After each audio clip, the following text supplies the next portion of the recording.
Mesdames et messieurs, bonsoir et bienvenue dans l'invité de la rédaction. Elvis Ntamboua est mon invité ce soir. Il est au Maroc à l'occasion du Salon international du livre et de l'édition. Il est intervenu aujourd'hui dans une table ronde sur la littérature africaine, l'occasion également de mettre en avant les récits, la richesse linguistique et culturelle qui façonnent les littératures africaines. Elvis Ntamboua, vous êtes auteur du livre Makila, des mots poignants qui frappent, une histoire qui marque, une histoire qui raconte le calvaire vécu par les enfants soldats au Congo, la guerre décrite, perçue et vécue par un enfant. Et comment se reconstruire après, c'est la question qui se pose et aussi la problématique que vous posez dans votre roman. C'est ce que donc vous racontez. Merci d'avoir accepté notre invitation, Elvis Ntamboua. Mme Pouélé, merci donc d'être mon invité ce soir. C'est un plaisir de vous avoir avec nous. Merci beaucoup. Alors, on va, avant de parler de votre roman, Makila, que j'ai entre les mains et que je présenterai tout à l'heure à nos invités, nous allons parler de votre intervention aujourd'hui, une table ronde donc à l'occasion du Salon international du livre et de l'édition. Vous avez parlé des littératures africaines. Oui, les littératures africaines qui sont assez riches au niveau linguistique, culturel, l'histoire de l'Afrique.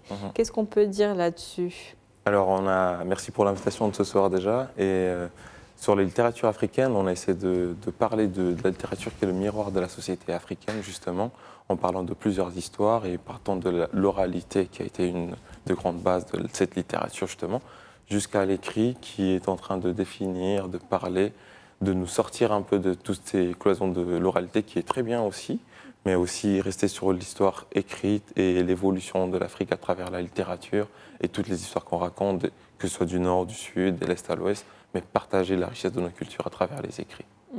Laisser des traces, en fait. C'est un petit peu de cela qu'il s'agit. Il s'agit bien de ça. Raconter notre histoire et laisser des traces, transmettre un patrimoine. Pour des générations à venir. C'est important. C'est important. Quelles sont les échelles de valeur en littérature aujourd'hui, quand on parle de littérature africaine notamment ?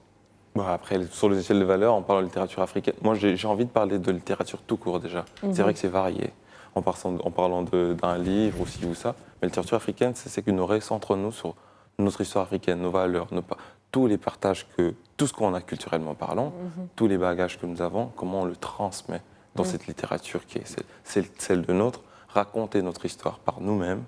Voilà nos valeurs, comment on pourrait les diversifier afin de partir du sud vers le nord pour partager cette littérature dans tout le monde entier. Aller du sud vers le nord et aussi respecter nos propres dialectes qui sont importants et qui ont une charge. Les mots, quand ils sont prononcés dans leur langue natale, on va dire, ont une charge émotionnelle qui est importante. Oui, ça change de décrire certaines choses en français, par exemple, parce que la langue, c'est notre identité à nous-mêmes. Écrire dans nos langues à nous, c'est aussi prononcer et insister sur qui nous sommes, comment nous vivons, comment nous partageons. C'est vraiment notre identité. La langue française, c'est très bien. La francophonie, comment on parle, c'est parce que la langue est toujours un vecteur de communication. C'est un véhicule de communication pour passer d'un message à un autre, c'est un canal. Mais quand on transmet un message par rapport à une autre langue à nous-mêmes, on se reconnaît nous-mêmes en tant qu'Africains, on insiste sur notre identité. Il n'y a que ça qui pourra nous faire remonter aussi. Vous êtes donc auteur, écrivain. Quelle place occupe pour vous la subjectivité dans vos écrits ? La subjectivité dans les écrits. Ok, comment je pourrais commencer pour le décrire, pour expliquer ? Alors c'est très important. C'est très important dans les écrits. Il faut toujours être subjectif d'une manière ou d'une autre, que ce soit la fiction, la réalité, l'autobiographie. Ça a une très grande. C'est la place centrale même. J'ai envie de dire que c'est la trame même de l'histoire. Il faut être subjectif pour partir d'un point A à un point B en passant un message automatiquement. Mais après, ça dépend aussi. Chacun a sa façon de comprendre la subjectivité pour faire passer un message. Mais je crois que c'est très central et très primordial même dans la littérature pour transcender et passer le message. Donc en tout cas, j'ai votre roman entre les mains, Makila, qu'on va montrer à nos téléspectateurs. C'est votre premier roman. C'est le premier, oui. Il y en a d'autres en cours. En tout cas, un roman qui est poignant. une histoire qui marque et avec une charge émotionnelle assez importante, qui laisse des traces. On va commencer par le titre. Makila. Donc, que veut dire, puisqu'on parle de langue natale, justement, ça a une signification, ça veut dire sang. Ça veut dire sang en lingala, ça veut dire sang en lingala. Et Makila, c'est le titre qui a été très bien trouvé pour le livre, parce que du début presque à la fin, on ne parle que de tout ce qui est sang dans le livre, des atrocités, tout ce qui est cruauté dans le livre. Et Makila, c'était le titre qui correspondait mieux à cette thématique-là. Et c'était aussi le mot, comme je le dis, j'aime bien le dire, c'est le sang, on ne peut pas totalement le quantifier combien de litres de sang ont coulé en Afrique et au Congo surtout précisément. Pour moi, c'était juste le mot qui allait décrire et définir tous les chiffres et toute l'atrocité. Qu'est-ce qui vous a donné envie d'écrire cette histoire? Une histoire qui parle d'un enfant, rappelons-le, les enfants soldats d'ailleurs, qui est axée sur ces enfants soldats, leur vécu, leur perception des choses, la guerre qu'on observe à travers le regard d'un enfant. C'est plus touchant que lorsqu'on la vit en étant adulte. Ce qui m'a vraiment donné, ce qui m'a envoyé dans l'écriture de ce livre-là, c'est la réalité au Congo. Parce qu'il y a une guerre qui est au Congo depuis 30 ans. Presque personne n'en parle. Et ça devient une sorte d'habitude. Et il faut bien le classer. Il faut stopper l'hémorragie. Si on n'en parle pas maintenant, on risque de prendre 30 ans encore plus tard. Et la guerre, elle restera là pendant longtemps. Mais c'est aussi un roman de deuil, parce que c'est mon père désarmait les enfants soldats. Et pour moi, ça a été un axe assez important de me reconstruire moi-même, de me reconnecter à cette personne-là qui a fait un travail remarquable, réinsérer les enfants à l'école, les ramener dans des familles d'accueil, parce que la place d'un enfant n'est pas dans l'armée. La place d'un enfant, c'est dans une famille, dans une chaleur humaine et dans les écoles. C'est ça qui m'a envoyé à écrire ce livre. Et vous en parlez de votre père d'ailleurs dans ce livre? Oui, j'en parle parce que c'est une façon de le rendre hommage. Le livre, je l'ai quasiment fini de l'écrire en 2021, ça faisait 10 ans après sa disparition. Et pour moi, c'est une façon de me reconnecter à ce père-là que j'ai perdu très jeune. Et à travers son travail, à travers tout ce qu'il a fait, j'ai compris ce qui était son message. Et en regardant avec beaucoup de distance le Congo, la guerre qu'il a depuis 30 ans maintenant, voilà pourquoi je me suis embarqué là-dedans. En tout cas, tout au long de la lecture, on voit l'évolution du personnage principal et de son entourage, mais on voit qu'il y a une certaine maturité qui est acquise, et puis un enfant qui perd son innocence et son enfance. Il est, je ne sais pas quel est le terme exact, privé, voilà. Il est privé de son enfance. Oui, mais c'est totalement normal. Je crois que c'est totalement un paradoxe. Un enfant ne peut pas être un soldat. Un enfant ne peut pas être à la guerre. Et l'axe même du choix d'avoir un protagoniste qui est un enfant, ça parle à tout le monde automatiquement. Ça parle à tout le monde comment un enfant peut se retrouver là, qui a été arraché, qui devient un tueur, et lui-même il reproduit ce qu'on a fait sur lui à d'autres enfants. C'est cette aliénation-là. Pour moi, l'enfant, c'est l'éponge originale pour faire mettre toutes les émotions, pour transmettre tout, parce que c'est un plastique qui prend la forme de tout ce qu'on lui donne à un enfant. Et cet enfant qui décrit très bien son vécu. Il le décrit avec beaucoup d'émotion, et on est là à chaque étape.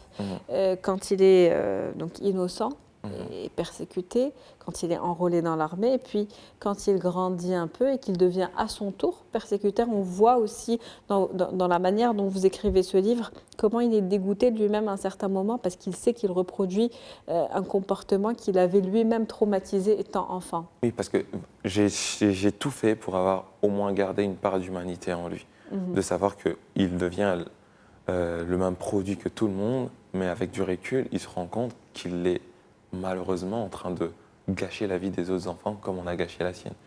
Avoir une grosse remise en question, avoir une façon de comprendre les faits et essayer de changer certaines choses à sa manière, à son niveau. Surtout que c'est très compliqué, les enfants soldats, les milices, c'est très compliqué parce qu'on est sous emprise, on est sous aliénation d'un bourreau qui est là pour ses propres avantages et qui se sert de vous pour remplir ses besoins. Mais pendant que vous remplissez, je me suis dit qu'il fallait trouver quelqu'un qui va être normalement quelqu'un qui sera dans le même rythme, mais qui aura quand même une conscience et une minuscule part d'humanité de remettre tout en question. Ce qui est important, c'est que ces enfants, à un certain moment, on ne va pas dire qu'ils sont adultes, mais qu'ils grandissent, qu'ils deviennent plus forts, qu'ils deviennent capables de se rebeller, mais affronter ce bourreau, on va dire, est quelque chose de psychologiquement très difficile pour eux. Le fait de se libérer alors qu'ils en ont la possibilité fait qu'on parle d'un emprisonnement plus psychologique que physique. Parce que en fait, c'est carrément même la métaphore de couper la main qui te nourrit. C'est quelqu'un qui, tu sais qu'il n'est pas très bon dans ce que vous faites, mais c'est que tu ne peux pas partir parce que c'est lui qui te tient, c'est lui qui te garde, il te nourrit limite, même si les aliments ne sont pas aussi fous que ça, il est en train de te vêtir, c'est lui qui te couvre. Et du coup, tu travailles à son service. En même temps, tu demandes, est-ce que je dois m'en aller?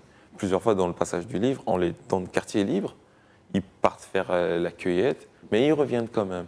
Pendant qu'ils se demandent, je peux m'en aller.